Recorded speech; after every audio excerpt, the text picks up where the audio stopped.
உண்மை உள்ளவனாய் இரு என்கிற தலைப்பின் கீழே நாம் தியானிக்க போகிறோம். உண்மை உள்ளவனாய் இரு. எபிரேயர்களின் நிருபம் 3வது அதிகாரம் 1வது வசனம். இப்படி இருக்க பரம அழைப்புக்கு பங்குள்ளவர்களாகிய பரிசுத்த சகோதரரே, நாம் அறிக்கை பண்ணுகிற அப்போஸ்தலரும் பிரதான ஆசாரியருமாய் இருக்கிற கிறிஸ்து இயேசுவை கவனித்து பாருங்கள். வேதம் சொல்ல கவனிங்க. பரம அழைப்புக்கு பங்குள்ளவர்களாகிய பரிசுத்த சகோதரரே, அப்போஸ்தலரும் பிரதான ஆசாரியருமாகிய இயேசு கிறிஸ்துவை கவனித்து பாருங்கள். அப்போ அப்போஸ்தலரும் பிரதான ஆசாரியருமாகிய இயேசு கிறிஸ்துவை கவனித்து பார்க்க வேண்டியவர்கள் யார்? பரம அழைப்புக்கு பங்குள்ளவர்கள். பரம அழைப்பு, அதாவது ஹெவன்லி காலிங் என்று எழுதப்பட்டிருக்கிறது. பரலோகத்திலிருந்து ஒரு அழைப்பு. அது யாருக்கு? பரிசுத்த சகோதரருக்கு தான், எல்லாருக்கும் அல்ல. வேத புஸ்தகத்தை வாசிக்கிற எல்லாருக்கும் அது எழுதப்பட்டது அல்ல, பரிசுத்த சகோதரருக்கு. அப்படியானால் நான் உதாரணமாக சொல்றேன். இந்திய தேசத்து ஜனாதிபதியினுடைய மகனுக்கு திருமணம்னு வச்சுக்குவோம். அப்படி திருமணமாகும் போது யாருக்கு அழைப்பு எடுக்கப்படும்? பெரிய முக்கியஸ்தர்களுக்கு தான், விஐபிஸ்க்கு தான், நமக்கெல்லாம் வராது. அப்படி போல இங்கே பரலோகத்திலிருந்து ஒரு அழைப்பு வருகிறது. யாருக்கு? பரிசுத்த சகோதரருக்கு. பரிசுத்த சகோதரருக்கு. அந்த பரிசுத்த சகோதரர் யார்? வேதம் சொல்லுகிறது. ஏசாயா தீர்க்கதரிசன புஸ்தகம் 4வது அதிகாரம் 4வது வசனம். சீயோனில் மீதியாயிருந்து எருசலேமில் தரித்திருந்து ஜீவனுக்கென்று பேர் எழுதப்பட்ட எவனும் பரிசுத்தன் என்று சொல்லப்படுவான். ஜீவனுக்கென்று பேர் எழுதப்பட்டவன் எவனும் பரிசுத்தன் என்று சொல்லப்படுவான். அப்படியானால் நித்திய ஜீவனுக்கு ஏதுவாய், பரலோக ராஜ்யத்துக்கு உரியவர்களாய் இருக்க வேண்டும் என்றால் நித்திய ஜீவனுக்கு ஏதுவாய் நமக்கு பேர் எழுதப்பட்டிருக்கணும். பேர் எழுதப்பட்டிருந்தால் மாத்திரமே நித்திய ஜீவனுக்கு போக முடியும். அப்படியானால் நம்முடைய பேர் அதுல இருக்குதா இல்லையா? நித்திய ஜீவனுக்கு என்று சொல்லி நியமிக்கப்பட்டவர்கள் தான் பரிசுத்தர். நித்திய ஜீவனுக்கு என்று எழுதப்பட்டவர்கள். நித்திய ஜீவனுக்கு போகிற மாதிரி, பரலோக ராஜ்யத்துக்கு போகிற மாதிரி நம்முடைய பேர் எழுதப்பட்டிருக்கிறதா? வேதம் சொல்லுகிறது. வெளிப்படுத்தின விசேஷம் 20வது அதிகாரம் 15வது வசனம். ஜீவ புஸ்தகத்தில் எழுதப்பட்டவனாக காணப்படாதவன் எவனோ அவன் அக்கினி கடலிலே தள்ளப்பட்டான். கர்த்தருடைய பரிசுத்த நாமத்திற்கு மகிமை உண்டாகட்டும். வேதம் சொல்றது நல்லா கவனிங்க. ஜீவ புஸ்தகத்தில் எழுதப்பட்டவனாக காணப்படாதவன் எவனோ அவன் அக்கினி கடலிலே தள்ளப்பட்டான். அப்படியான அர்த்தம் என்ன? யாருடைய பெயர் ஜீவ புஸ்தகத்திலே இருக்கிறதோ அவர்கள் பரலோக ராஜ்யத்திற்கு போவார்கள். யாருடைய பெயர் ஜீவ புஸ்தகத்தில் இல்லையோ அவர்கள் அக்கினி கடலுக்கு போவார்கள். அப்படியானால் நித்திய ஜீவனுக்கு போகிறவன் பெயர் எங்க இருக்கணும்? ஜீவபுஸ்தகத்தில், பரலோகத்துக்கு போறவன். அப்படிப்பட்டவன் தான் பரிசுத்தன். உங்க பேர் இருக்குதா? ஜீவபுஸ்தகத்தில் உங்க பேர் இருக்குதா? எப்படி கண்டுபிடிக்கலாம்? ரேஷன் கார்டுல இல்லைன்னா தாசில்தாரை பிடிச்சு அவங்கள பிடிச்சு எடுத்துடுறீங்க. ஆதார் கார்டு வாங்க முடியலன்னா அப்படி இப்படின்னு சொல்லி ஓடி போய் வாங்கிடுறீங்க. ஓட்டர் லிஸ்ட்ல இல்லைன்னா யாரையோ பிடிச்சி அதை சேர்த்துடுறீங்க. அதுக்கெல்லாம் முயற்சிக்கிறீங்க. உங்க பேர் ஜீவபுஸ்தகத்தில் இருக்குதா? சௌர்ணே சௌரியம் உன் பேர் ஜீவபுஸ்தகத்தில் இருக்குதா? ஜீவபுஸ்தகத்தில் இருந்தால் நீ நித்திய ஜீவனுக்கு பேர் எழுதப்பட்டவன், நீ பரிசுத்தன். உனக்கு அந்த பரலோகத்தினாலே. அப்படியானால் நித்திய ஜீவனுக்கு எழுதப்பட்ட அந்த ஜீவபுஸ்தகத்தில் எழுதப்பட்டது யார்? மறுபடியும் சொல்றேன். ஜீவ புஸ்தகத்தில் யார் பேர் எழுதப்பட்டதோ அவர்கள் பரலோக ராஜ்யத்துக்கு போவாங்க. எழுதப்படாதவர்கள் அக்கினி கடலுக்கு போவாங்க. அப்படியானால் இயேசு பரலோக ராஜ்யம் போவதற்கு வழி என்ன சொல்லுகிறார்? யோவான் எழுதின சுவிசேஷம் 3வது அதிகாரம் 3வது வசனம். இயேசு அவனுக்கு பிரதியுத்தரமாக, ஒருவன் மறுபடியும் பிரவாவிட்டால் தேவனுடைய ராஜ்யத்தை காண மாட்டான் என்று மெய்யாகவே உனக்கு சொல்லுகிறேன் என்றார். நிக்கோதேம் என்று சொல்லக்கூடிய ஒரு போதகர் இயேசுவிடத்திலே வந்து நிற்கிறார். அவன் கேட்கிற கேள்வி வேறு. இவர் அவனுக்கு அந்த ராத்திரியிலே ஒரு பதில் சொல்லுகிறார். என்ன பதில்? அவன் கேட்கிற கேள்விக்கு பதிலே இல்லாமல் வேறு பதில். ஒருவன் மறுபடியும் பிரபாவிட்டால் தேவனுடைய ராஜ்யத்தை காண மாட்டான் என்று மெய்யாகவே மெய்யாகவே உனக்கு சொல்கிறேன் என்று சொன்னார். அப்படியானால் ஒரு மனிதன் தேவனுடைய ராஜ்யமாகிய பரலோக ராஜ்யத்தை பார்க்க வேண்டும் என்றால் அவன் மறுபடியும் பிறக்க வேண்டும். மறுபடியும் பிறக்க வேண்டும். மறுபடி பிறக்கிறது என்றால் என்ன?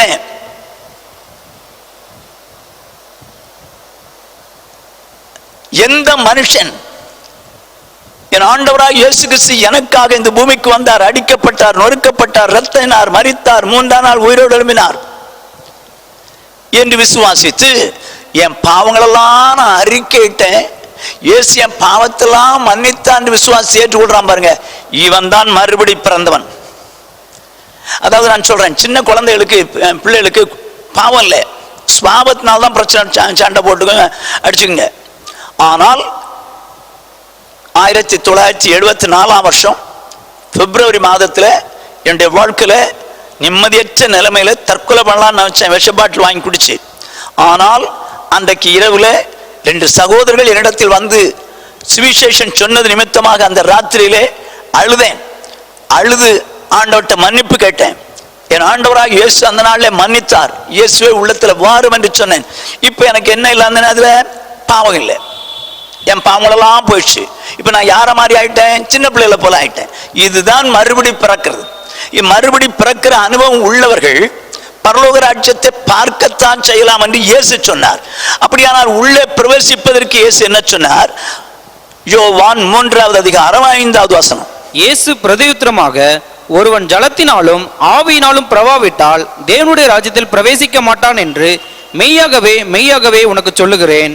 என்ன சொல்றாரு? மறுபடி பிறந்த ஒருவன், அதாவது பரலோக ராஜ்யத்தை பார்த்த ஒருவன் ஜலத்தினாலும் ஆவியினாலும் பிரவாவிட்டால் தேவனுடைய ராஜ்யத்தில் பிரவேசிக்க மாட்டான் என்று மெய்யாவே மெய்யாவே உனக்கு சொல்கிறேன் என்று சொன்னார். அப்படியானால் மனம் திரும்பின ஒருவன் ஞானஸ்தானம் பெற்று பரிசுத்தாய் பெற்றால் பரலோக ராஜ்யத்திற்கு போக முடியும் என்று சொல்லி இயேசு சொல்கிறார். நான் சொல்லலப்பா. இன்னைக்கு நிறைய பேர் என்ன நினைக்கிறாங்க? இது பெந்தேகோஸ்தே போதகன்னு நினைக்கிறாங்க. பெந்தேகோஸ்தே போதகமே இல்லைங்க. இது இயேசு சொன்னவர், அவருடைய போதகம். இது அவருடைய போதகத்தில் எல்லாரும் நடக்கணும், அவ்வளவுதான். மாறா நடந்தா தவறு தான். அப்ப பரலோக ராஜ்யத்துக்கு போறதுக்கு இயேசு தான் சொல்றாரு, மறுபடியும் பிறக்கணும், பாவத்திலிருந்து விடுதலை ஆகணும், ஜலத்தினாலும் ஆவினாலும் பிறந்தா பரலோக ராஜ்யத்துக்கு போலான்றாரு. அப்படி ஆனால் இந்த அனுபவம் உள்ளவர்கள் பரலோக ராஜ்யத்துக்கு போக முடியும் என்றால் அவள் பேர் எங்க இருக்கும்? ஜீவ புஸ்தகத்தில் இருக்கும். இவர்கள் தான் பரிசுத்தர். இவர்கள் தான் பரிசுத்தர். இப்போ பரலோகத்திலிருந்து ஒரு அழைப்பு, ஒரு அழைப்பு. இப்போ அவர் என்ன செய்யணுமா? பரிசுத்த சகோதரரே, பரம அழைப்புக்கு பங்குள்ள பரிசுத்த சகோதரரே, நீங்கள் அறிக்கை பண்ணுகிற அப்போஸ்தலரும் பிரதான ஆசாரியருமாகிய இயேசு கிறிஸ்துவை கவனித்து பாருங்கள் என்று சொல்லி அங்க வேதம் சொல்லுகிறது. அப்படியான அவனை கவனிச்சு பார்க்கணுமா?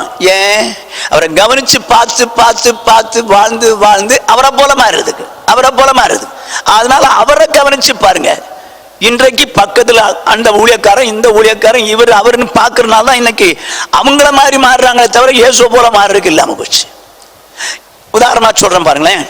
அவரை போல மாறணும் அப்படின்னா அவரை கவனிச்சு பார்த்துக்கிட்டே இருக்கணும். அவருடைய கேரக்டர் என்னன்னு சொல்லி வேதத்திலிருந்து பார்த்து பார்த்து நம்ம வாழ்ந்துடணும். இப்ப வேதம் என்ன சொல்லுது? எண்ணாகமம் 15ஆவது அதிகாரம் 40ஆவது வசனம். நீங்கள் என் கற்பனைகளை எல்லாம் நினைத்து அவைகளின்படியே செய்து உங்கள் தேவனுக்கு பரிசுத்தராய் இருக்கும்படி அதை பார்ப்பீர்களாக. என்ன சொல்றாரு?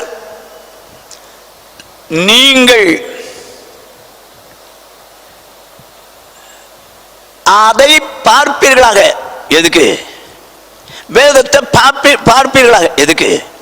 அதை நினைத்து அதை செய்து பரிசுத்தமுள்ளவர்களாய் மாறுவதற்கு. அப்ப இந்த வேதத்தை ஏன் பார்க்கணுமா? அதை நினைச்சு இப்ப பார்க்கிறோம், படிக்கிறோம், அதை நினைக்கிறோம், அப்புறம் அதை செய்யறோம், இப்படி பரிசுத்தம் ஆயிடும். இதுக்காக தான் வேதத்தை பார்க்க சொல்லுது. அப்படியானால் இயேசு கிறிஸ்துவை ஏன் பார்க்கணும்? இயேசு போல மாறுறது தான் பார்க்கணும். பார்த்து நினைத்து செயல்படுவோமானால் அவரை போல மாறிடலாம். அருமையானே, பரம அழைப்புக்கு பங்குள்ள சகோதரனாய் சௌரியாகி நீ இயேசுவை கவனித்துப்பார். ஒருவேளை இதை கேட்டுக்கொண்டு நீ இதுவரைக்கும் நீ பரலோக ராஜ்யத்தில் உன் பெயர் எழுதப்படலாம், எழுதுவதற்கு வழியை பார்த்துக்க. அப்படி நீ எழுதப்பட்டிருந்தால் நீ யார்? பரிசுத்த சௌரன், பரிசுத்த சௌரி. இந்த அனுபவத்துக்குள்ள வந்திருந்தான். ஓகே, இப்ப வேதம் என்ன சொல்கிறது? எபிரேயர் நிருபம் 3வது அதிகாரம் 1வது வசனம்.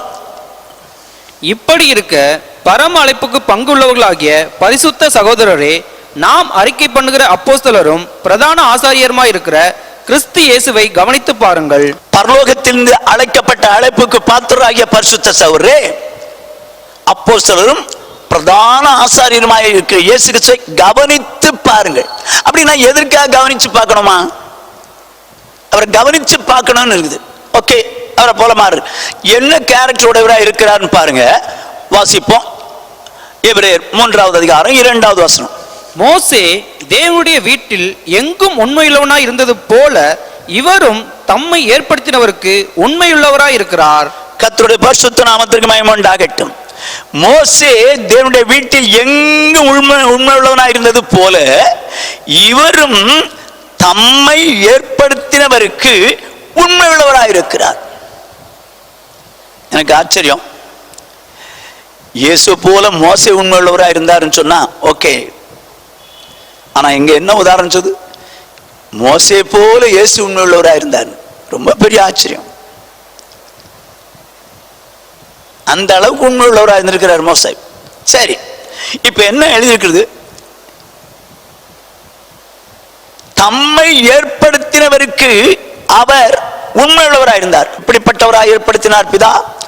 அப்போஸ்தலராகவும் பிரதான ஆசாரியராகவும் அவரை ஏற்படுத்தினார்.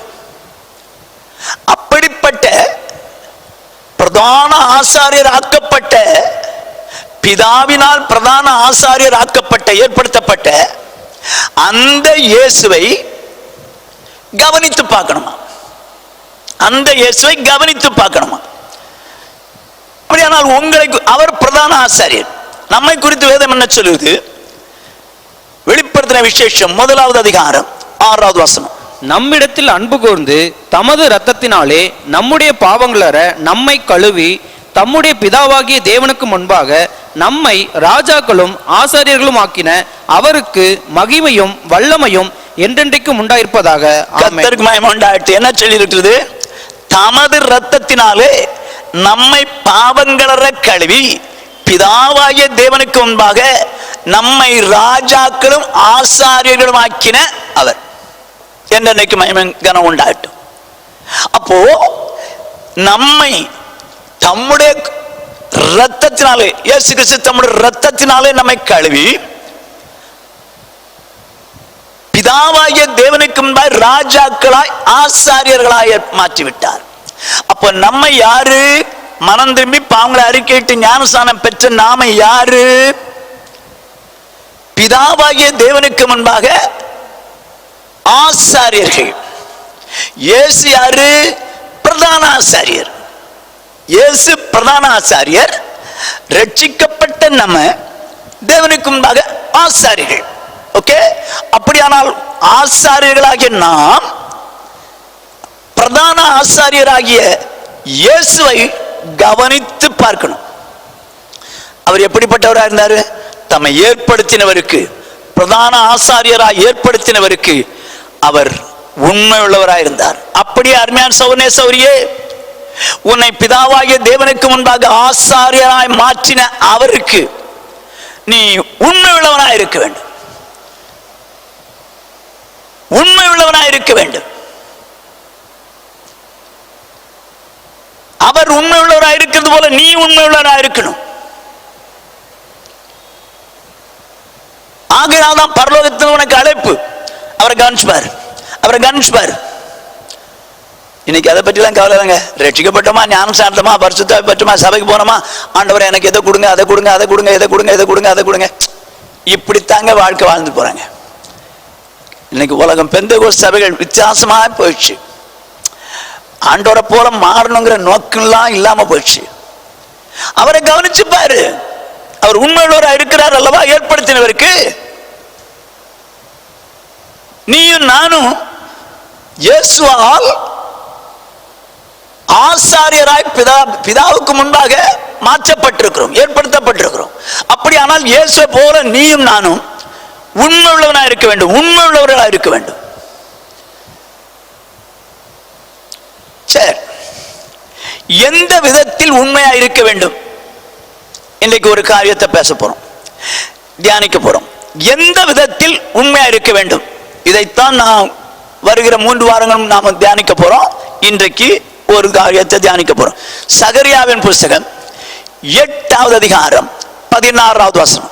நீங்கள் செய்ய வேண்டிய காரியங்கள் என்னவென்றால், அவனவன் பிறனோடே உண்மையை பேசுங்கள், உங்கள் வாசல்களில் சத்தியத்துக்கும் சமாதானத்துக்கும் ஏற்க நியாயம் தீருங்கள். அவனவன் பிறனோடே உண்மையை பேசுங்கள். அப்ப பேச்சில உண்மை உள்ளவங்களா இருக்கணும். நம்முடைய பேச்சு தேவனுடைய பார்வையிலே உண்மையா இருக்கணும். கவனமா கேட்டுங்க. அவர் உண்மை உள்ளவரா இருக்கிறது போல நம்ம உண்மையா இருக்கணும். இயேசு என்னைக்கும் போய் சொல்லிப்பாரு?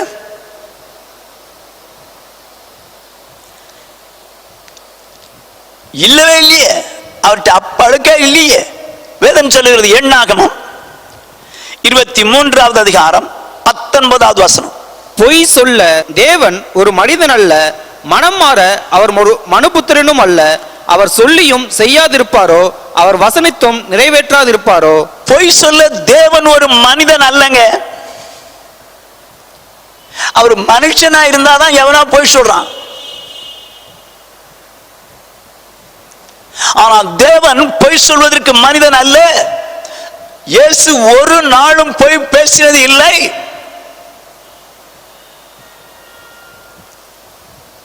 பேச்சில உண்மையாயிரு. வாழ்க்கை கொஞ்சம் யோசித்து பார். உண்மையை பேசுறியா, அநேக நேரம் பொய்யும் பேசுறியா? எங்க உலகத்தான் ஏன் பொய் பேசுறான்? தேவைக்கு பொய் சொல்றான். விசுவாசி ஏன் பொய் சொல்றான்? தேவைக்கு பொய் சொல்றான். ரெண்டுக்கு என்னங்க வித்தியாசம்? அவன் நனையாத பாவி, இவன் ஞானஸ்தானத்தில் நனைஞ்ச பாவி. ஐயோ, போய் பேசக்கூடாது என்றால் போய் பேசக்கூடாதான்.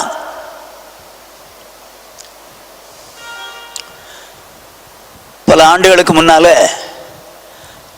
நான் ஒரு சாவு வீட்டுக்கு போயிருந்தேன். பாடியை பார்த்துட்டு போட்டிருந்த பந்தலுக்குள்ள சேர்ல உட்காந்துருந்தேன். இன்னொரு ஊழியக்காரர் வந்திருந்தாரு. அவரு என் பக்கத்தில் உட்கார்ந்துருந்தாரு. கொஞ்ச நேரம் பேசியிருந்தோம். பேசிட்டு இருந்தவர் சொல்றாரு, பாஸ்டர், பொய் சொல்லாதன்னு பிரசங்கம் பண்ணுவீங்களா பாஸ்டர்னு கேட்டாரு. ஏன் அப்படி கேட்குறீங்க? 100க்கு 100 பேசுவேன். கட்டாயம் பொய் சொல்லக்கூடாதுன்னு பிரசங்கம் பண்ணுவேன் அப்படின்னு. பொய் சொல்லாம யார் பாஸ்டர் இருக்க முடியும்? யாரு பொய் சொல்லாம இருக்க முடியும்? ஆகனால நான் அதை பற்றி பிரசங்கமே பண்றது இல்லை பாஸ்டர். பொய் சொல்லாதுன்னு பிரசங்கம் பண்ண ஏங்க எப்படிங்க அது? இயேசு சொல்லுகிறார், மத்தேயு எழுதின சுவிசேஷம் 5வது அதிகாரம் 37வது வசனம். உள்ளதை உள்ளதென்றும் இல்லதை இல்லதென்றும் சொல்லுங்கள், இதற்கு மிஞ்சினது தீமையினால் உண்டாயிருக்கும். இயேசு சொல்றதை கவனிச்சுங்க. உள்ளதை உள்ளதென்றும் இல்லதை இல்லதென்றும் சொல்லுங்கள், இதற்கு மிஞ்சினது தீமையினால் சாத்தானால் உண்டாயிருக்கும் என்று சொல்றார். சாத்தான் தான் பொய்யனும் பொய்க்கு பிதாவுமா இருக்கிறான். அவன் தன் சொந்தத்திலிருந்து பேசுவான். அருமையான சௌரிய சௌனே கேள், உன்னுடைய வாழ்க்கை தேவைக்கு போய் சொல்றியா? என்ன பிரதான ஆசாரியரை கவனித்து பார். அவர் உண்மை உள்ளவர். போய் பேசல, நீ தேவைப்படுமா போய் பேசல? கேட்டா நான் பரலோக ராஜ்யத்துக்குறேன். நீ போய் பேசிட்டு பரலோகம் போலான்றியா? போக முடியாதுமா, போக முடியாது. இன்னைக்கு அநேகர் தங்களுடைய வாழ்க்கையில பொய்ய சாதாரணமா பேசிடுறாங்க. பிளான் போட்டு போய் பேசுறாங்க. தெரியாம போய் பட்டுன்னு போய் வந்துருச்சு, அது வேற. ஆண்டோட்ட நீ மன்னிப்பு கேட்கலாம். இந்த அனனியா சப்பிராள் பிளான் போட்டு போய் சொன்னாங்க. பிளான் போட்டு போய் சொல்லும் போது சாத்தான் உள்ள இருந்ததுனால அப்படி பண்ணிட்டாங்க. ஆனா பேதுரு பிளான் போட்டு போய் சொல்லல. ஆண்டவருக்கு வைராக்கியமா நிற்பேன்னு சொன்னான். உம்மோடு கூட மரித்தாலும் மரிப்பேனை தவிர நான் மறுதளிக்க மாட்டேன்னு சொன்னான். ஆனா சூழ்நிலை வந்து போது பயத்துல போய் சொல்லிட்டான். உடனே மனங்கசந்து அழுறான். ஐயோ நான் எப்படி ஆகிட்டேன்னு சொல்லி இயேசு சொன்ன வார்த்தை எண்ணி மனம் கசந்து அழுறான். காரணம் தெரியாம நடந்து போச்சு. அருமையா சௌரிய சௌனே, உனக்கு ஒரு தடவை 2 தடவை தெரியாம நடந்து போச்சுன்னா நீ உனக்கு மனம் என்ன ஆகும்? ஐயோ தப்பன்ட்டுமே தப்பன்ட்டு பல நேரங்களில் சொல்லும் போது எவன் போய் சொல்லாம இருக்கிறான் அப்படிங்கிற ஒரு என்ன கடின இருதயம் வந்துடும். நோ நோ, பொய் சொல்றது சாத்தானுக்குரிய குணம். பொய் சொல்ல தேவன் ஒரு மனிதன் அல்ல. இயேசு உள்ளதை உள்ளதென்று இல்லதை இல்லதென்று சொல்கிறார். என்ன சூழ்நிலையா இருந்தாலும் உள்ளதை அப்படியே சொல்லிடணும், உண்மையை அப்படியே சொல்லிடணும். பொய் சொல்றவன் எடுத்ததுக்கும் பொய் சொல்றவன் உண்மையா இருக்க முடியாதுங்க. நான் உதாரணமா சொல்லட்டுமா? எனக்கு பல ஆண்டுகளுக்கு முன்னாலே ஒரு நபரை தெரியும். ஒரு ஊர்ல உள்ள ஒரு நபரை, அவர் மனைவியும் எனக்கு நல்லா தெரியும். அவங்களுக்கு ஒரு பையன். அவர் ஒரு வீட்டில் ஒரு சின்ன மீட்டிங் நடக்கும். ஆனா அவர் ரட்சிக்கப்படலை, அவர் ஒய்ஃபும் ரட்சிக்கப்படலை. அவர் சிகரெட் அடிப்பாரு, சினிமா பார்ப்பாரு, வேண்டா புஸ்தகங்கள் எல்லாம் படிப்பாரு. இப்படிப்பட்ட நிலைமையில் இருந்தார். நான் மறுபடி அங்கிருந்து வெளியே போயிட்டேன். ஒரு 1-2 வருஷங்களுக்கு அப்புறம் மறுபடி வர பார்க்கறதுக்கான ஒரு சந்தர்ப்பம் கிடைச்சது. நான் பார்த்தேன், கேட்டேன். அவர் ஒரு ஒய்ஃப் இருந்தாங்க. கேட்டேன், பிரதர் ரட்சிக்கப்பட்டீங்களா பிரதர்? எவ்வளோ நாளாச்சு, ரட்சிக்கப்பட்டீங்களா பிரதர் அப்படின்னு கேட்டேன். அதுக்கு பாஸ்டர் ரட்சிக்கப்பட்டேன் பாஸ்டர் அப்படின்னாரு. அப்படியா, ரொம்ப சந்தோஷம், ரொம்ப சந்தோஷம் பிரதர். முன்னால் ரொம்ப பயங்கரமா சிகரெட் அடிப்பீங்களா? இப்போ இல்லை பாஸ்டர். சினிமாலாம் உட்காந்து டிவியில் உட்காந்து பார்த்துட்டு இருப்பீங்களே? இல்லை பாஸ்டர், நான் பார்க்கறது இல்லை பாஸ்டர்னாரு. இந்த புக்ஸ் எல்லாம் வேண்டாதெல்லாம் படி, எதுவுமே கிடையாது பாஸ்டர் அப்படின்னாரு. நான் ரொம்ப சந்தோஷப்பட்டேன். ஆனால் அவருடைய மனைவி அப்படி ஒரு அசால்ட்டா ஒரு சிரிப்பு சிரிச்சாங்க. அப்படின்னு இப்படி சிரிச்சாங்க. நான் சொன்னேன் சிஸ்டர்கிட்ட, சிஸ்டர் அவர் சந்தோஷமா ரட்சிக்கப்பட்டேன், நான் இப்படிலாம் செய்யறதில்லைன்னு சொல்றாரு, நீங்க சும்மா அனாவசியமா ஒரு சிரிப்பு சிரிக்கிறீங்களே, நம்மகிட்ட சிரிப்பு என்ன சிஸ்டர்னு. பாஸ்டர் எங்க வீட்டுக்காரர் ரொம்ப நல்லவர் பாஸ்டர், எந்த தப்பும் பண்ண மாட்டார் பாஸ்டர், எந்த தப்பும் பண்ண மாட்டார், ரொம்ப நல்லவர். அப்படியா, ரொம்ப சந்தோஷம். ஆனா ஒரே ஒரு காரியம் தான் பாஸ்டர். என்ன சொல்லுங்க? பொய்யும் மட்டும்தான் சொல்லுவார் பாஸ்டர், வேற எந்த தப்பும் பண்ண மாட்டார். அப்படின்னா என்ன சொல்றீங்க? சிகரெட் குடிப்பீங்களான்னு கேட்டீங்க, இல்லைன்னு. அவ்வளவுதான். சினிமா பார்ப்பீங்களான்னு கேட்பீங்க, இல்லைன்னு போய் சொல்றாரு. அவ்வளவுதான். புக்ஸ் வேண்டாத புக்ஸ் படிப்பீங்களான்னு கேட்டீங்க, இல்லைன்னு போய் சொல்ற. அவ்வளவுதான். அவர் போய் மட்டும்தான் சொல்றார், மற்றபடி ரொம்ப நல்லவர் பாஸ்டர். இப்ப என்ன பண்றது? எப்படிங்க ஒரு பொய் சொல்றவன் எப்படி நல்லவனா இருக்க முடியும்? எப்படி ஒரு பொய் சொல்றவன் தேவனுக்கு உரியவனா இருக்க முடியும்? நீ பிரதான ஆசாரியரை கவனித்து பார்க்க வேண்டிய, நீ பொய் சொல்றியான் பார், பொய் சொல்றியான் பார். வேதம் சொல்லுகிறது, ஆதியாகமம் 46வது அதிகாரம் 33வது வசனம், பார்வோன் உங்களை அழைத்து உங்கள் தொழில் என்ன என்று கேட்டால். எப்படி? இப்போ எகிப்துக்கு அதிபதியா இருக்கிறான் யோசேப்பு, பார்வோன் ராஜா. இப்ப இவன் இந்த யோசேப்பு தன்னுடைய தகப்பனையும் சகோதரரையும் எகிப்துக்கு அழைக்கும்படிக்கு கூட்டி வந்தால் நடக்கிறது என்ன? அவங்க அப்பாவையும் சகோதரரையும் பார்த்து, பார்வோன் உங்களுக்கு தொழில் என்ன என்றால், ஆடு மேய்க்கிற தொழில்னு சொல்லுங்க. உங்களை பார்த்து கேட்பான், ஆடு மேய்க்கிற தொழில்னு சொல்லுங்க. இப்ப வாசிங்க 33, 34. பார்வோன் உங்களை அழைத்து உங்கள் தொழில் என்ன என்று கேட்டால், நீங்கள் கோசே நாட்டிலே குடியிருக்கும்படி அவனை நோக்கி, எங்கள் பிதாக்களைப் போல உமது அடியாராகிய நாங்களும் எங்கள் சிறு வயது முதல் இதுவரைக்கும் மேய்ப்பர்களாய் இருக்கிறோம் என்று சொல்லுங்கள். மேய்ப்பர்கள் எல்லாரும் எகிப்தியருக்கு அருவருப்பாய் இருக்கிறார்கள் என்றான். அருமையானே, கவனமா கேளுங்க. உங்க தொழில் என்ன என்று சொல்லி பார்வோன் கேட்டால், ஆடு மேய்ப்பதுதான் எங்கள் தொழில் என்று சொல்லுங்கள். ஆனால் ஆடு மேய்க்கிற தொழில் எகிப்தியருக்கு என்ன அருவருப்பு, அருவருப்பு. ஆனால் இவர்கள் தொழிலோ ஆடு மேய்க்கிற தொழில் அப்படின்னு சொன்னா, யோசேப்புடைய தொழில் என்ன இருக்கும்? ஆடு மேய்க்கிறது. அப்போ யோசேப்பு அந்த ஸ்தானத்தில் இருக்கிற அதிபதியா இருக்கிறான். இப்ப பார்வோனுக்கு என்ன, ஒரு ஆடு மேய்க்கிறவனையா கொண்டு வச்சு விட்டோம் அப்படின்னு சொல்லி ஒருவேளை அவனை அருவருக்க கூட செய்யலாம். ஆனாலும் நீங்க உள்ளத உள்ளதுன்னு சொல்லுங்க, உள்ளத உள்ளதுன்னு சொல்லுங்க. அவன் நினைச்சிருந்தா லேண்ட்லார்ட் சொல்லுங்கப்பா அப்படின்னு சொல்லி இருக்கிறான். நோ, ஆடு மேய்க்கிறது அந்த மேய்ப்பர்கள் எகிப்தியருக்கு அருவருப்பு. ஆனாலும் அவன் சொல்றான் பாருங்க, போய் சொல்லாதீங்க, உள்ளத உள்ளதுன்னு சொல்லுங்க. கோசே நாட்டில நாங்க குடியிருக்கும்படிக்கு மேய்ப்பர்கள் தான் அப்படின்னு பெருமை சொல்றான். அருமையான சௌரிய சௌரியே, யோசேப்பு அத்தனை உண்மை உள்ளவன். தன்னுடைய பேருக்கு கலங்க வந்தாலும் சரி, ஐயோ என்னை அவமானமா நினைச்சாலும் பரவாயில்ல, அவர்கள் உண்மைதான் சொல்லுங்க, அப்பாவும் என்னுடைய சகோதரன் உண்மைதான் சொல்லணும்னு நினைக்கிறான். இதை கேட்டுக்கொண்டிருக்க சௌரிய சௌரியே, எந்த சூழ்நிலையில் உண்மையை பேசு, பேச்சுல உண்மையாயிரு. அதற்கு மாறாக நீ பொய் பேசினு வச்சுக்க, சாத்தானால் பேசப்படுகிற நீ பேசுகிறாய் அர்த்தம். வேதம் சொல்லுது, வெளிப்படுத்தின விசேஷம் 21வது அதிகாரம் 8வது வசனம். பயப்படுகிறவர்களும் அவிசுவாசிகளும் அருவருப்பானவர்களும் கொலைபாதகரும் விபச்சாரக்காரரும் சூனியக்காரரும் விக்கிரக ஆராதனைக்காரரும் பொய்யர் அனைவரும் இரண்டாம் மரணமாகிய அக்கினியும் கந்தகமும் எரிகிற கடலிலே பங்கடைவார்கள். இது சபைக்கு எழுதப்பட்டது. வெளிப்படுத்தின விசேஷம் பொய்யர் அனைவரும் சபைக்கு எழுதப்பட்டது.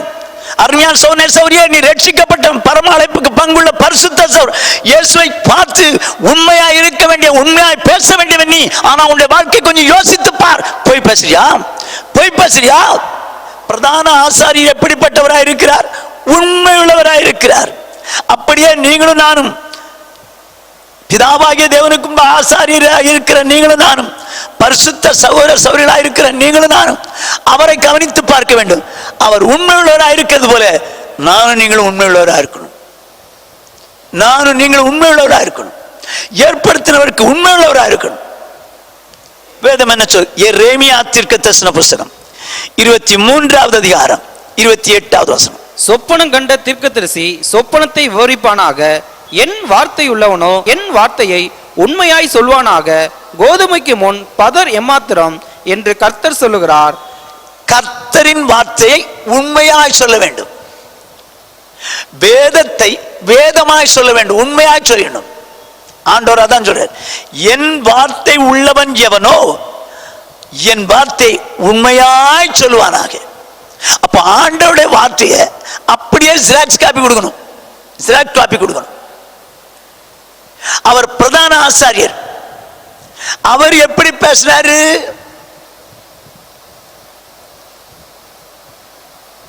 வேதம் சொல்லுகிறது, யோவான் எழுதின சுவிசேஷம் 12வது அதிகாரம் 49வது வசனம். நான் சுயமாய் பேசவில்லை, நான் பேச வேண்டியது இன்னதென்றும் உபதேசிக்க வேண்டியது இன்னதென்றும் என்னை அனுப்பின பிதாவே எனக்கு கட்டளையிட்டார். என்ன சொல்றாரு? நான் பேச வேண்டியது இன்னதென்றும் உபதேசிக்க வேண்டியது என்னதென்றும் என்னை அனுப்பின பிதாவே எனக்கு கட்டளையிட்டார். அப்போ என்னதான் பேசணும், என்னதான் உபதேசிக்கணும் அப்படின்னு சொல்லி பிதா அவருக்கு கட்டளை கொடுத்திருக்கிறார். கவனிச்சுங்க, நமக்கும் என்னதான் பேசணும் என்னதான் உபதேசிக்கணும் சொல்லி வேதம் கொடுக்கப்பட்டிருக்கிறது. கவனமா கேட்டுங்க, வேதம் கொடுக்கப்பட்டிருக்கிறது. இப்ப அவர் எப்படி பேசுறார் பாருங்க. 50வது வசனம். அவருடைய கட்டளை நித்திய ஜீவனா இருக்குது என்று அறிவேன், ஆகையால் நான் பேசுகிறவைகளை பிதா எனக்கு சொன்னபடியே பேசுகிறேன் என்றார். சொல்றாரு, பிதாவுடைய கட்டளை நித்திய ஜீவனா இருக்குது. அதுக்குள்ள என்ன இருக்குது? உயிர் இருக்குது. ஜீவன். அந்த ஜீவன் உள்ள வார்த்தை நித்தியத்துக்கு கொண்டு போறதும் நித்தியமான ஜீவனை உடையதுமா இருக்கிறது. ஆகையால் நான் அவர் சொன்னபடியே பேசுகிறேன். அதுக்குள்ள உயிர் இருக்குங்க. இப்போ பிரதான ஆசாரியர், தேவனால் பிரதான ஆசாரியராக்கப்பட்ட இயேசு பிதா சொன்னபடியே பேசுறாரு. நீங்களும் நான் யாரு? பிதாவாகிய தேவனுக்கு முன்பாக ராஜாக்கள், ஆசாரியர்கள். ஆசாரியர்கள் ஆசாரியர்கள் எப்படி பேசணும்? ஆசாரியனுடைய உதடுகள் அறிவை காக்க வேண்டும்.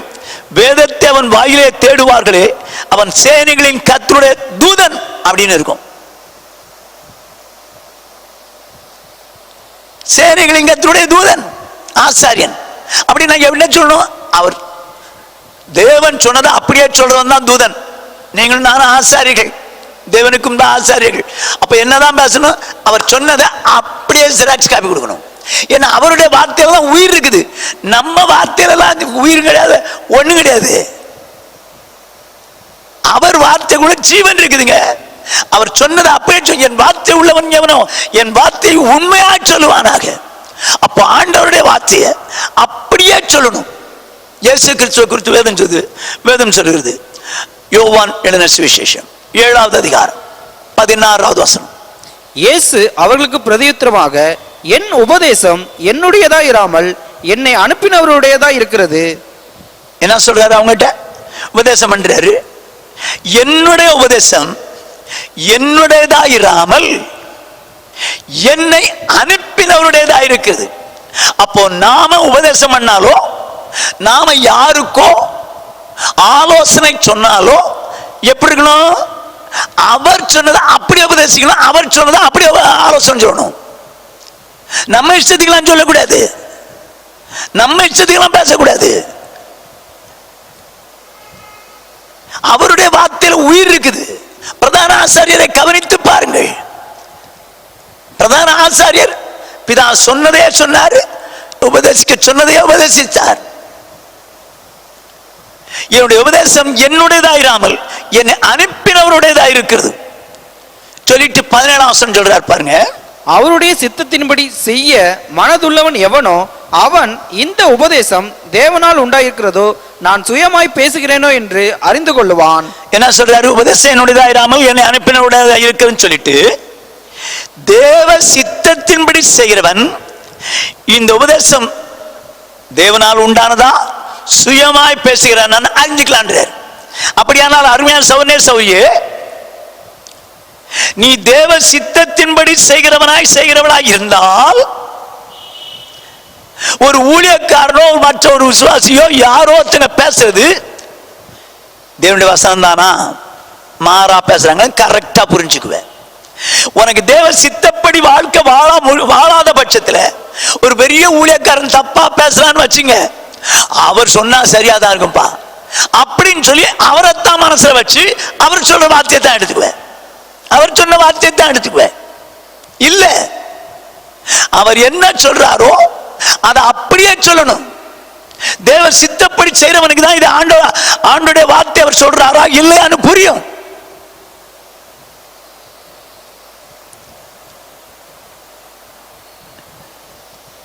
யாரோ ஒரு ஊழியக்காரன் கடன் வாங்கினா தப்பு இல்லை அப்படின்னு சொல்றான்னு வச்சுங்களேன், நீங்க என்ன பண்ணுவீங்க? பெரிய ஊழியக்காரர் அவரே சொல்றாருப்ப அப்படின்னு நினைப்பீங்க. ஆனா பைபிள் அப்படி சொல்லியே. நீங்கள் ஒரு இடத்தில் ஒருவர் அன்பு கூறுகிற கடனே அல்லாமல் வேற ஒன்றிலும் கடன் படாதுன்னா இருக்குது. இப்போ தேவ சித்தத்தின்படி செய்யறவன் என்னப்பான்? தப்பா பேசுறாரு, அவர் தப்பா பேசுறாரு, தேவசனத்துக்கு மாறா பேசுறாரு, புரிஞ்சுக்குவான். நீங்களோ நானோ நல்லா கவனிச்சுங்க, யாரிடத்துல ஏதாவது ஆண்டோடைய காரியங்களை சொல்றதா இருந்தாலும் வேதத்தை அப்படியே சொல்லுங்க, தேவனுடைய வசனத்தை அப்படியே சொல்லுங்க, உங்க வார்த்தையை உள்ள கொண்டு வராதீங்க.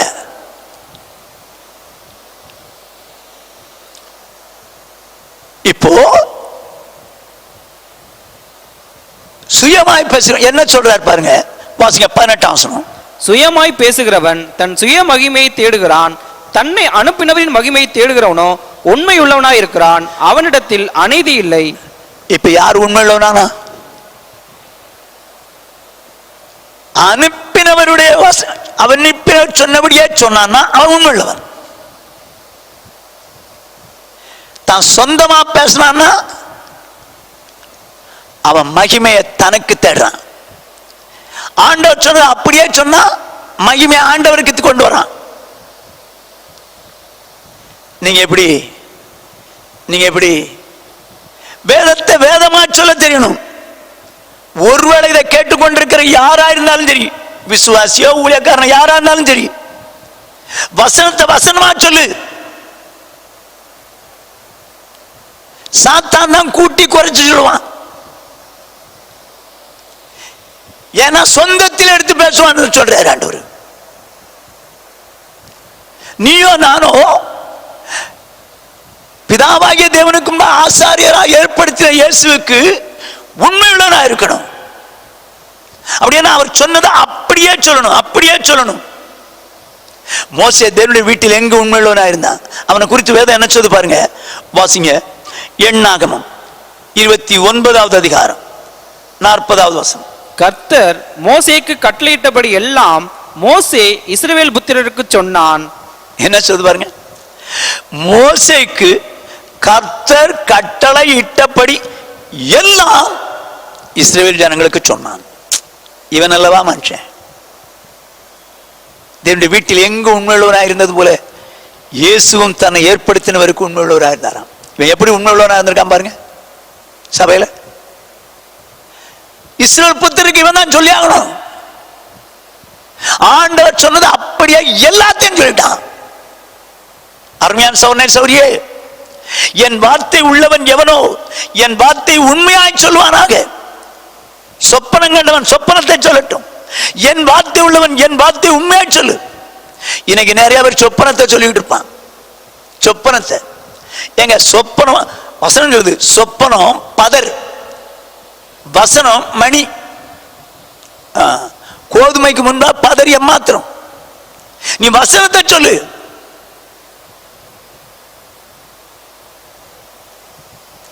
உண்மையுள்ள மனுஷன் தேவனுடைய வசனத்தை உண்மையா சொல்லுவாங்க. இயேசு பிதாவாகிய தேவனுக்கு முன்பாக உண்மையா இருந்தவர். அவர் சொன்னதை அப்படியே சொல்லிட்டாரு. இந்த பவுல் என்னை உண்மையுள்ள என்று என்ன ஏற்படுத்தினார் இந்த ஊழியத்தில் சொன்னானே, அவன் எப்படி சொல்றான் பாருங்க. 2 கொரிந்தியர் 2வது அதிகாரம் 17வது வசனம். அநேகரை போல நாங்கள் தேவ வசனத்தை கலப்பாய் பேசாமல் துப்புரவாகவும் தேவனால் அருளப்பட்ட பிரகாரமாகவும் கிறிஸ்துவுக்குள் தேவ சந்நிதியில் பேசுகிறோம். எப்படி பேசுறார்? அநேகரை போல நாங்கள் கலப்பாய் பேசாமல் துப்புரவாகவும் தேவனால் அருளப்பட்ட வார்த்தையின்படியே பேசுகிறோம். இதாங்க கரெக்ட்.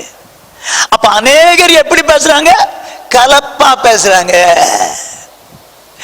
இதையும் அதையும் தூக்கி போட்டு பேசுறாங்க. பெண்ணை இச்சோடு பார்த்தா விபச்சாரம் அப்படின்னு சொல்லி இருக்குது. சரியா? இப்போ லவ் பண்ணா தப்பு இல்ல, அது ஒண்ணும் தப்பு இல்ல.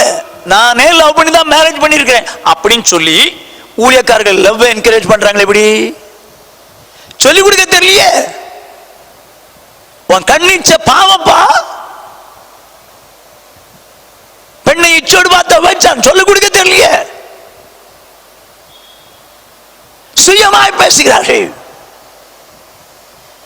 ஆனால் என் வார்த்தை உள்ளவன் எவனோ என் வார்த்தை உண்மையாக சொல்லுவானாக. எங்க ஆண்டோட வார்த்தை தான் ஒரு நாள் நியாயம் இருக்க போகுது. அப்ப நீ சொல்ல வேண்டியது தான் ஆண்டோட வார்த்தை அப்படியே சொல்லிட்ட. நீ தப்பிச்ச. நீ ஆலோசனை தப்பா உன் எண்ணத்துல சொல்லி கொடுத்தான்னு வச்சுக்க, உன்னை ரொம்ப மேன்மை என்றவன் அவரே சொன்னார்ல நான் அப்படி இருப்பேன்னு சொல்லிட்டு தவறான காரியத்தில் செய்வான். அன்னைக்கு நாளைக்கு நீ சிக்குவ அவனும் சிக்குவான். அதனாலதான் பவுல் சொல்றாரு, அநேகரை போல நாங்கள் கலப்பாய் பேசாமல் தேவனுடைய பார்வையில் துப்புரவாகும் உண்மையாகவும் பேசிடும்பா, கலப்பில்லாம பேசிடும்பான்றார். இதாங்க ரைட்டு, இதான் ரைட்டு. ஓகே, அவர் சொன்ன வசனத்தை அப்படியே பேசணும். என் வார்த்தை உள்ளவன் எவனோ என் வார்த்தை உண்மையா சொல்லுவாங்க. அப்போ வசனத்தை வசனமா சொல்றவனா இருப்பான் உண்மையில. உண்மை உள்ளவன். ஓகே, ரெண்டாம் இந்த நாளில் வேறு ஒரு காரியத்தை எந்த விஷயத்தில் உண்மையா இருக்குன்னு சொல்லி பார்க்க போறோம். மத்தேயு எழுதின சுவிசேஷம் 25வது அதிகாரம் 21வது வசனம். அவனுடைய எஜமான் அவனை நோக்கி, நல்லது உத்தமமும் உண்மையும் உள்ள ஊழியக்காரனே, கொஞ்சத்திலே உண்மையாயிருந்தாய், அநேகத்தின் மேல் உன்னை அதிகாரியாக வைப்பேன், உன் எஜமானுடைய சந்தோஷத்திற்குள் பிரவேசி என்றான். இப்போ ஒரு எஜமான் வெளியூர் போறாரு. அவன் ஒருத்தன்ட்ட 5 தாலந்து கொடுக்குறாரு, ஒருத்தன்ட்ட 2 தாலந்து கொடுக்குறாரு, ஒருத்தன்ட்ட 1 தாலந்து கொடுக்குறாரு. வியாபாரம் பண்ணுங்க பாருங்க. 5 தாலந்து வாங்கினவன் 2 தாலந்து வாங்கினவன் 5 தாலந்து எக்ஸ்ட்ரா சம்பாதிச்சனு கொண்டு கொடுக்குறான். 2 தாலந்து உள்ளவனும் எக்ஸ்ட்ரா சம்பாதி என்ன சொல்றாரு? கொஞ்சம் கொடுத்து பார்த்தேன்ப்பா, நான் உனக்கு கொஞ்சம் கொடுத்து பார்த்தேன், கொஞ்சத்துல உண்மையா இருந்தாய், அநேகத்துக்கு நீ அதிகாரியா மாறலாம், நீ அநேகத்துக்கு அதிகாரியா மாறுன்றார். நான் கொஞ்சம் தான் உனக்கிட்ட கொடுத்து பார்த்தேன். அப்போ கொஞ்சத்தில் உண்மையா இருக்க விரும்புகிறார். நீங்களும் நானும் கொஞ்சத்துல கூட உண்மையா தான் இருக்கணும். அப்படின்னா என்ன? நம்மிடம் ஒப்பு கொடுக்கப்பட்ட ஒரு சின்ன வேலையா இருக்கலாம், கொஞ்சம் பணமா இருக்கலாம், இல்லைன்னா கொஞ்சம் தாளந்தா இருக்கலாம், இல்லைன்னா கொஞ்ச காலம் வாழ போற உயிரா இருக்கலாம். இந்த விஷயத்துல நம்ம உண்மையா இருந்தோங்க, உண்மையா இருந்தோம். இன்னைக்கு அடுத்தவங்க வேலையில எத்தனை பேர் சூப்பர்வைசர் வர்றாருன்னா நல்ல வேலை செய்யற மாதிரி இருப்பான். சூப்பர்வைசர் அந்த பக்கம் போன உடனே போயிட்டான்டா அப்படின்னு சொல்லி உட்காந்து என்ன பண்ணுவான்? கதை அடிப்பான், அதை பண்ணுவான், இதை பண்ணுவான். யாருக்காவோ செய்ற? உனக்கு கொடுக்கப்பட்ட கொஞ்சம் வேலை. இப்ப சூப்பர்வைசர் சொல்லிதான் எஜமா மேல உயர்த்தணும். இப்ப அவன்கிட்ட சொல்லுறது எப்படி?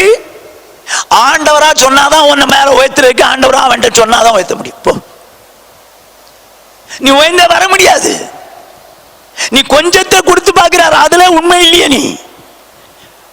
நீ கொஞ்சமான காரியத்தை உனக்கு கொடுத்து பார்த்து அதுல நீ உண்மையா இருந்தா நிச்சயமா நீ மேன்மையா மாறுவ. உன்னை அநேகத்துக்கு அதிகாரியா கர்த்தர் மாற்றுவார், கட்டாயம் மாற்றுவார்.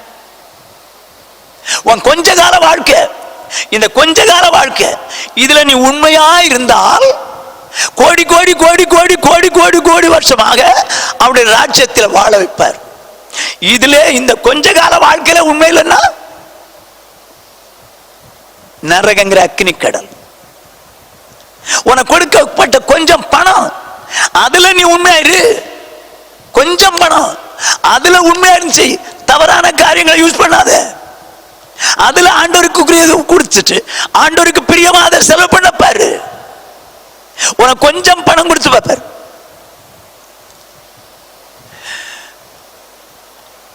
நான் ஒரு போதகர் இடத்துல பல ஆண்டுகளாக அவர் கீழே இருந்து ஊழியம் செஞ்சேன். அவர் யாரையுமே அவ்வளவு சீக்கிரமா நம்ப மாட்டாரு.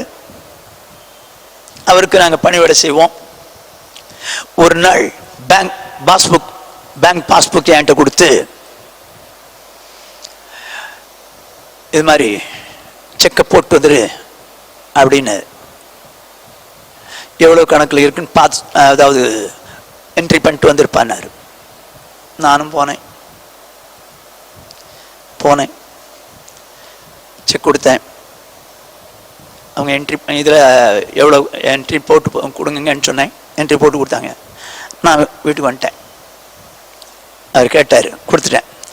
அப்பா பாஸ்புக்கில் எவ்வளோப்பா இருக்குது அப்படின்னாரு. தெரியலையாண்ணே, நான் பார்க்கலையே அப்படின்னு. பாஸ்புக் பார்க்கல நீ? இல்லை பார்க்கல, அதுக்காகத்தான் உன்னை அனுப்புனேன்.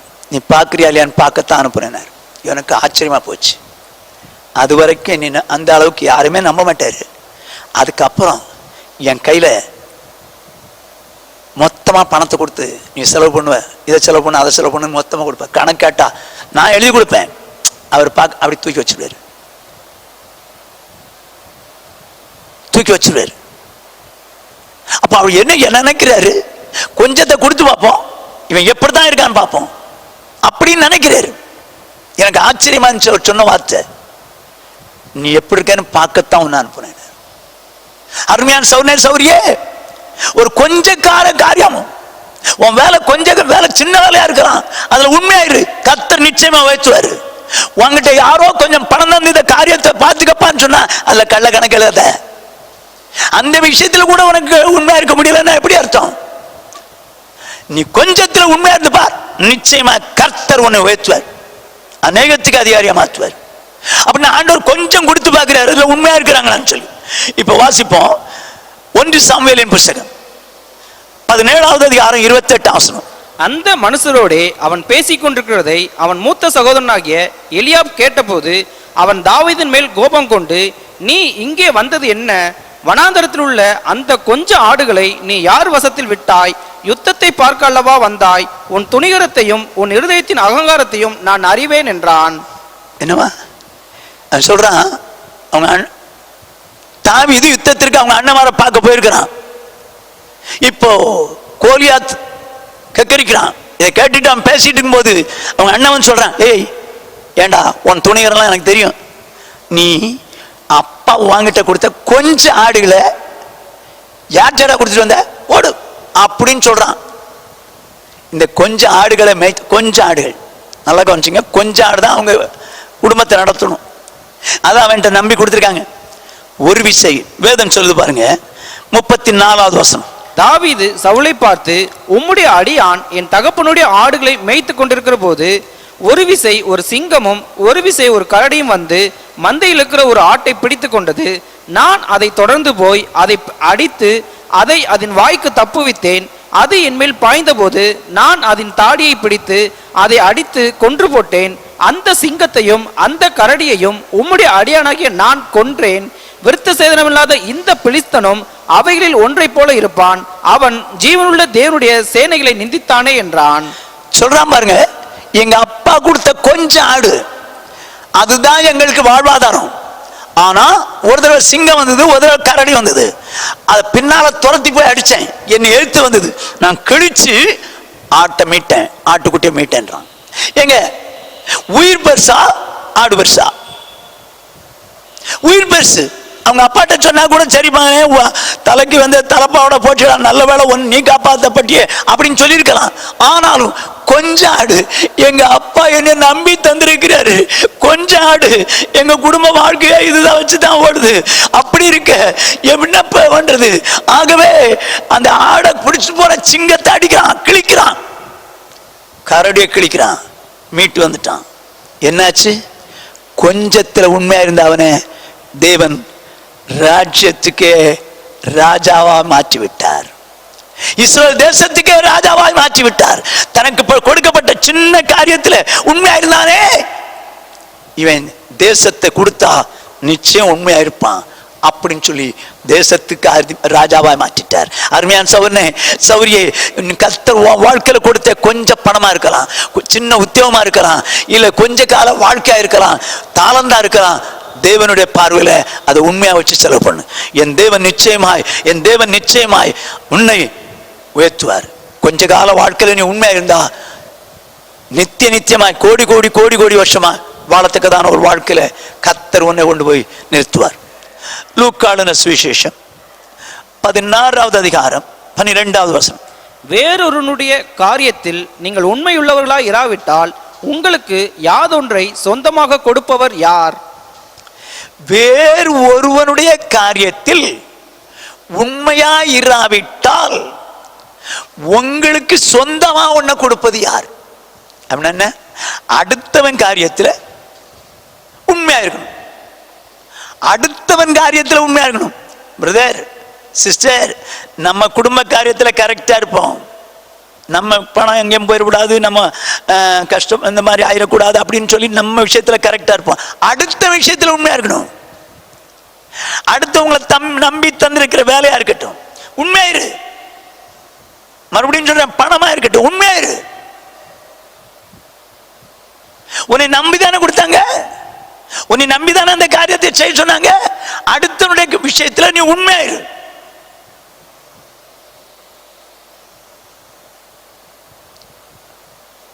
உண்மை மாதிரி காமிக்காத, உண்மையாவே இரு. கொலோசேர் 3வது அதிகாரம் 23வது வசனம்.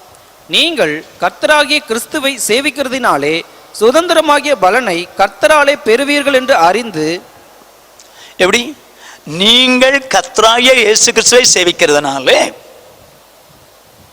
சுதந்திரமாகிய பலனை பரலோகத்தில் உண்டு என்று அறிந்து. அப்ப நமக்கு இயேசு சேவிக்கிறதுனால பரலோகத்தில் சுதந்திரம் வச்சிருக்கிறார். ஓகே, சுதந்திரம் வச்சிருக்காரு.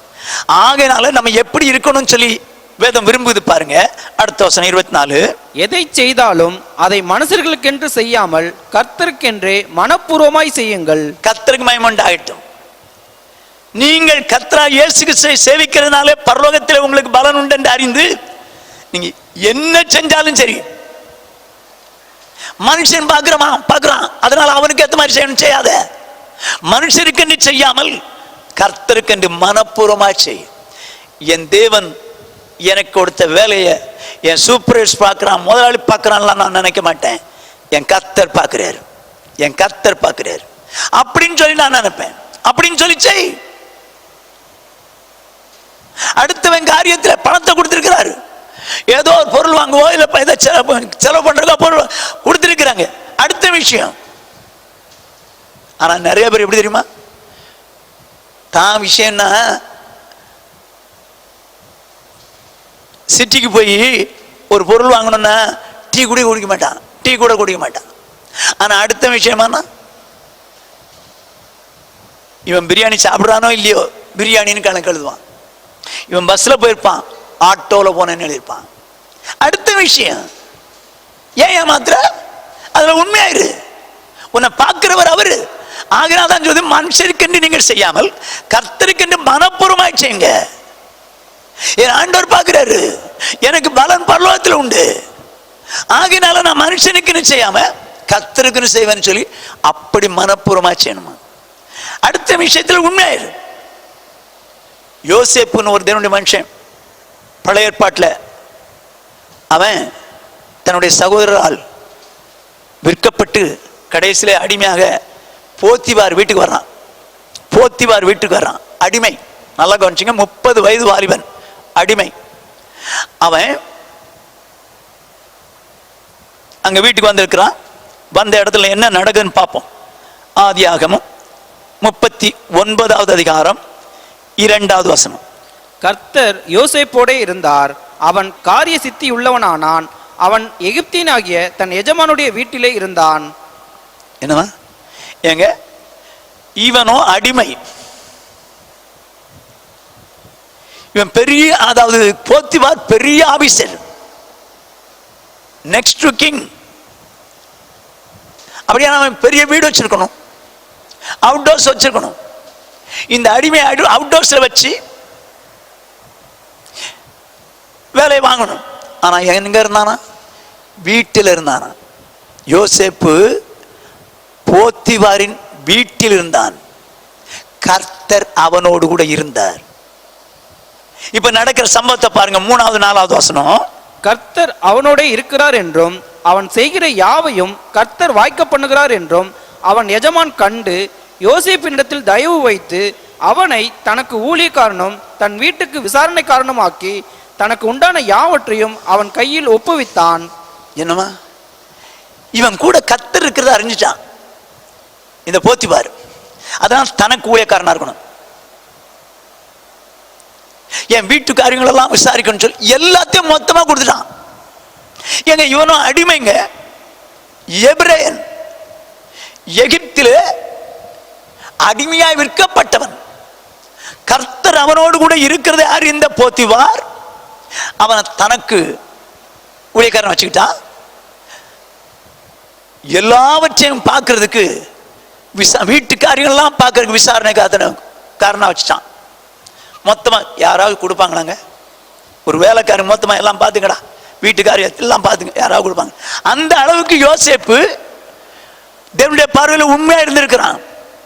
கர்த்தர் அவனுடைய உண்மையை போத்திபாருக்கும் காமிச்சார். அவன் கூட இருக்கிறதையும் கர்த்தர் போத்திபாருடைய உள்ளத்திலையும் காமிட்டாரு. இந்த சிச்சுவேஷன்ல சில நாள் கழித்து இருக்கும், கொஞ்ச நாள்ல போத்திபாரின் மனைவி அவன் மேல கண் போடுறா. தவறான காரியத்தை செய்யும்படி தூண்டுறா.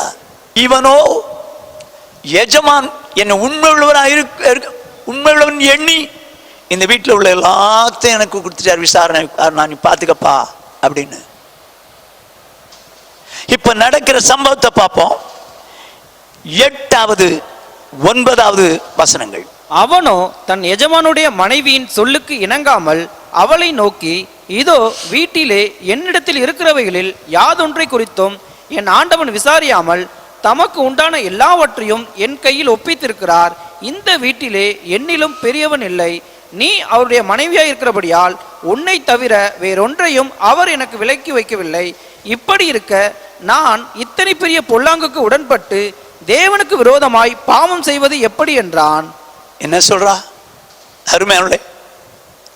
வாலிபன் அடுத்தவனுடைய மனைவி தன்னை பாவம் செய்யும்படிக்கு தூண்டா.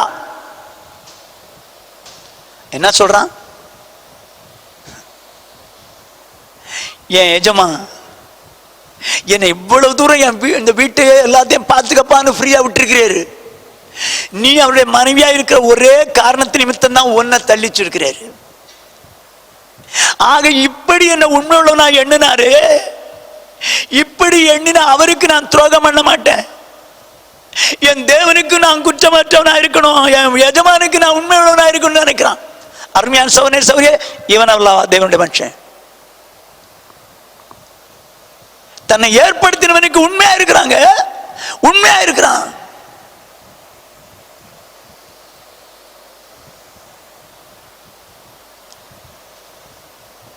இன்னைக்கு தன்னுடைய வேலைக்காரனை ஏதாவது வச்சுட்டு ஊருக்கு போயிட்டேன்னா, அப்படி சில வேலைக்காரன் பணத்தை திருடிட்டு ஓடியே போயிடுவான், அதோட ஆளை காணும் போ. ஆனா இவன் பாருங்க, சிச்சுவேஷன் இவனுக்கு மாறா போகுது. அதான் மாறான்னா இவனுக்கு சாதகமா வருது, சாதகமா செயல்படலாம். ஆனால் இத்தனை பெரிய பொல்லாங்கு உடன்பட்டு என் தேவனுக்கு பாவம் செய்வது எப்படி? ஒன்னு, தேவனுக்கு பயப்படுறான், உண்மையா இருக்க விரும்புறான். 2, என் எஜமா என்னை நம்பி இப்படி வச்சுட்டு போயிட்டாரு. நீ அவருடைய மனைவியா இருக்கிறதுனால உன்னை மட்டும் தள்ளி வச்சிருக்கிறாரு. நான் ஒரு நாளும் செய்ய மாட்டேன், ஒரு நாளும் தப்புக்கு வர மாட்டேன்னு உண்மையா இருந்தாங்க, உண்மையா இருந்தாங்க. அருமையான சகோதரனே சகோதரியே, வேறொருவருடைய காரியத்தில், உன்னை நம்பி கொடுக்கப்பட்ட காரியத்தில் நீ உண்மை உள்ளவனாயிரு, உண்மை உள்ளவளாயிரு. பரலோகத்திலே பலன் உண்டு என்பதை அறிந்து எதை செஞ்சாலும் மனுஷருக்கு செய்யாமல் கர்த்தருக்கு மனப்பூர்வமாயிடுச்சு. உண்மையாயிரு. உன்னிடத்தில் ஒப்பு கொடுக்கப்பட்ட அந்த காரியத்தில் என் தேவன் எனக்கு இந்த காரியத்தை ஒப்பு தந்திருக்கிறார். ஆகையினால நான் உண்மையா இருப்பேன்னு சொல்லி உண்மையா இருக்கப்பார், உண்மையா இருக்கப்பார். இன்னொரு வசனத்தை வாசிப்போம். தானியேலின் புத்தகம் 6வது அதிகாரம் 1வது வசனம். ராஜ்யம் முழுவதையும் ஆளும்படிக்கு தன் ராஜ்யத்தின் மேல் 120 தேசாதிபதிகளையும். இப்போ தரியு தன்னுடைய ராஜ்யத்தில் 120 தேசாதிபதியை வச்சிருக்கிறான். சரிதானா? ஆளுகிறதுக்கு 120 தேசாதிபதி. இந்த சிச்சுவேஷன்ல என்ன நடக்குதுன்னு பார்ப்போம். 2வது வசனம். ராஜாவுக்கு நஷ்டம் வராதபடிக்கு அந்த தேசாதிபதிகள் கணக்கு ஒப்புவிக்கிறதுக்காக அவர்களுக்கு மேலாக 3 பிரதானிகளையும் ஏற்படுத்துவது தரியுவுக்கு நலம் என்று கண்டது. இவர்களில் தானியேல் ஒருவனாயிருந்தான். எப்படி? 120 தேசாதிபதி வச்சிருக்கிறான். அப்படின்னா 120 மாநிலங்களை அவங்க அரசாடுற மாதிரி வச்சிருக்காருன்னு வச்சுங்க தரியு. இவங்களுக்கிட்ட கணக்கு பார்க்கறதுக்கு ஒரு 3 பிரதானி, அதுல தானியேலும் ஒருவன். எங்க தானியேல் யாரு? பாபிலோனுக்கு சிறைபிடிக்கப்பட்டு கொண்டு வரப்பட்டவன். அவன் ஒரு யூதன். யூதேயா தேசத்திலே இருந்து சிறைபிடிக்கப்பட்டு அடிமையாய் கொண்டு வரப்பட்டவன். ஆனால் தேவன் தரியுடைய எண்ணத்தில் வச்சு அவனை பிரதானியா வச்சிட்டார். அவன் தேசத்தில் எத்தனை பேர் உண்டு, ஆனால் பிரதானியா 3 பேர்ல இவன் ஒருத்தனா இருக்கணும்னு சொல்லி ராஜா ஏற்படுத்திட்டார். இப்போ நடக்கிறத பார்ப்போம். இவன் ஏற்படுத்தினவனுக்கு எப்படி உண்மையா இருக்கிறான்னு பார்ப்போம். அடுத்தவன் காரியத்தில் எப்படி உண்மையா இருக்கிறான்னு பார்ப்போம். எல்லாருக்கும் தெரிஞ்ச சம்பவம் தான். இந்த சூழ்நிலையில இந்த மற்ற 2 பிரதானிகளும் 120 தேசாதிபதிகளும் பிரபுக்களும் எல்லாம் சேர்ந்து என்ன பண்ணிட்டாங்க, இவனை எப்படியாவது ஒன்றும் இல்லாம ஆக்கிடுவோன்னு சொல்லி சட்டம் போட வச்சாங்க ராஜாட்ட. 30 நாள் அளவு உண்மை தவிர வேற யாரையும் வணங்கக்கூடாது, அப்படி வணங்கினா சிங்க கபிகளை போடணும்னு சொல்லி ஒரு சட்டத்தை ஏற்ற வச்சு கையெழுத்து போட வச்சாங்க. இதை அறிந்தும் அவன் தினம் தான் செய்கிறபடி 3 வேளையும் எருசலேமுக்கு நேரே பலகணியை திறந்து ஜெபம் பண்ணிட்டு இருந்தான். அப்படியே கை மையமாக பிடிச்சிட்டாங்க. பிடிச்சி ராஜாட்ட கொண்டு போனாங்க. ராஜாட்ட கொண்டு போய், ராஜா மேதி இருக்கும், இது எல்லாருக்கும் உரிய சட்டம், ஆகையினால இவன் என்ன சொல்றீங்க?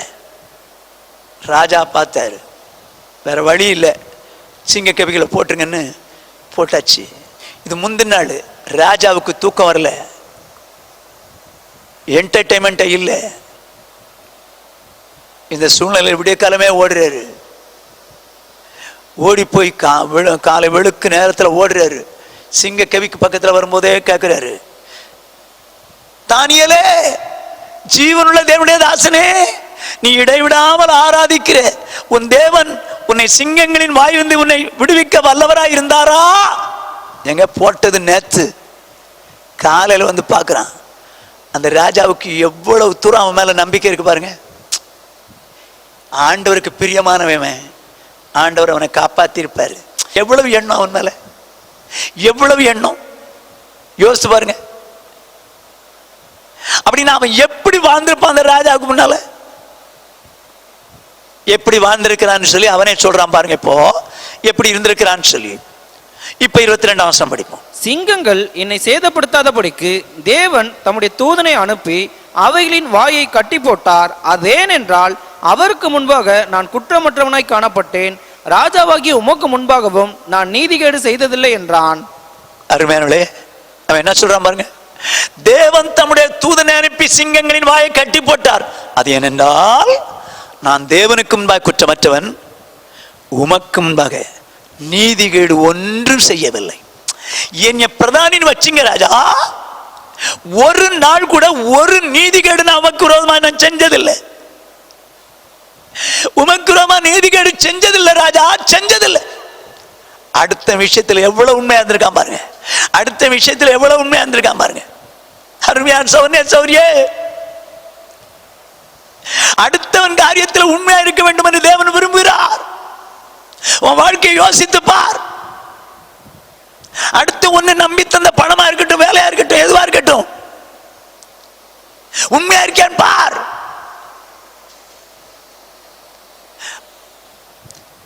பிரதான ஆசாரியராகிய இயேசுவை கவனித்து பார். அவர் உண்மையுள்ளவராக இருக்கிறார்.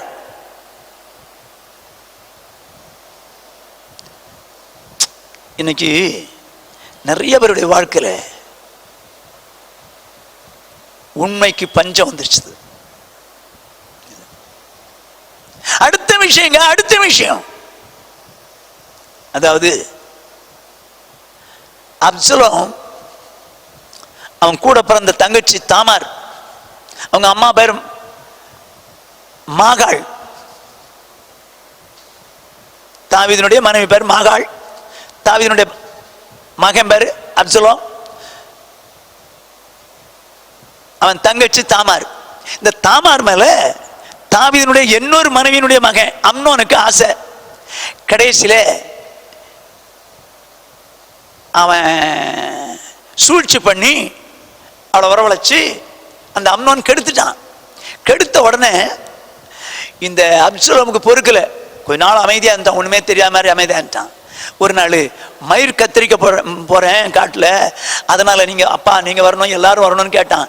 எதுக்குடா, நான்லாம் வந்த செலவு வேணாம் அப்படின்னா. அப்படின்னா ராஜகுமார்களையாவது அனுப்புங்கண்ணா. ஓகே நான் அனுப்புறேன்னு ராஜகுமார்களை அனுப்புறான். அதுல அம்னோன்னு ஒருத்தன். இது வரைக்கும் அம்னோன்ட்ட பகையே வச்சுக்கல, ஆனா உள்ளத்திலே வச்சிருக்கிறான். என் தங்கச்சை இப்படி கெடுத்தானே, தங்கச்சை கெடுத்தானேன்னு. நடந்ததுன்னு தெரியுமா? வேலைக்காரங்கிட்ட சொல்லிதான், டேய் அவங்க எல்லாம் சாப்பிட்டு குடிச்சு வெறிச்சிருக்கும் போது இவனை அடிங்கடான்னு அடிச்சே காலி பண்ணிடணும்னு சொன்னான். அவ்வளோதான், சாப்பிட்டு வெறிச்சிருக்கும் போது அடிங்கன்னு சொன்னான். அடிச்சு அம்னோன்னு அடிச்சு கொன்னுட்டானுங்க. எல்லாரும் ஓடிட்டானுங்க. அதாவது தாவீதினுடைய குமாரர்கள்லாம் ஓடி போயிட்டாங்க. அவனை அடிச்சு கொன்னுட்டான். இப்ப தாவீதுக்கு ரொம்ப வசனமாய் போச்சு. என் பையன் எப்படி கொன்னுட்டானேன்னு சொல்லி ரொம்ப வேதனைப்பட்டு இருக்கும் போது இப்போ ராஜாட்ட வந்த ஆபத்துன்னு சொல்லி என்ன பண்ணிட்டான் தெரியுமா? அவன் தன்னுடைய அம்மாவுடைய அப்பா ஒரு ராஜா, அந்த ஊர்ல போயிட்டு சேர்ந்துட்டான். 3 வருஷம் அங்க இருந்தான். நல்லா கவனிச்சுங்க, 3 வருஷம் அங்க இருந்தான். அங்க இருந்து இப்ப இங்க வர முடியல. அம்மா எங்க இருக்காங்க? எருசலேம்ல. இங்க வர முடியல. உடனே யோவாபிட்ட சொல்லி, எப்படி யோவாப் வந்து ராஜாவுடைய தளபதி, அவன்கிட்ட சொல்லி எப்படி எடுத்து ராஜாட்ட எப்படி ஒரு டிராமா போட வச்சு கடைசியில யோவாபை ஊருக்குள்ள கூட்டு வந்தாச்சு. அப்ப அவன் சொல்றான் யோவாபிட்ட, தாவீது என் கண்ணுல அவன் படக்கூடாது, படக்கூடாது, வேண்டாம், அவன் வீட்டுக்கு போச்சு, அவன் வீட்டுக்கு போச்சு. அங்க போயிட்டான். அவங்க அம்மா கூட உட்காந்துருக்கான். 2 வருஷமாச்சு அப்பாவை பார்த்ததே இல்லை, அப்பாவை பார்த்ததே இல்லை. இவனுக்கு அப்சலோமுக்கு கஷ்டம். என்னடா அது, நம்ம வந்து கூட ஒண்ணும் நம்ம பார்க்க மாட்டேங்கிறார், கொள்ள மாட்டேங்கிறான், கஷ்டப்பட்டு யோபா மறுபடி கூப்பிடான். வரலன்னு அவன் வேளாண்மை தான் ஆட்களை வச்சு கொளுத்திவிட்டான். உடனே ஓடி வந்து அப்சலோம்கிட்ட கேட்குறான், ஏன் இப்படி பண்ணீங்கன்னு. ஏன் பண்ண நான் கேட்குறேன், எங்க அப்பாட்ட நீ கூட்டு போகாம எப்படி பண்ணிருக்க? கூட்டிட்டு வர்றான். என்ன நடக்குன்னு பார்ப்போம். வாசிங்க 2 சாமுவேல் 14ஆம் அதிகாரம் 33ஆம் வசனம். யோவாப் ராஜாவினிடத்தில் போய் அதை அவனுக்கு அறிவித்த போது அப்சலோமை அழைப்பித்தான்.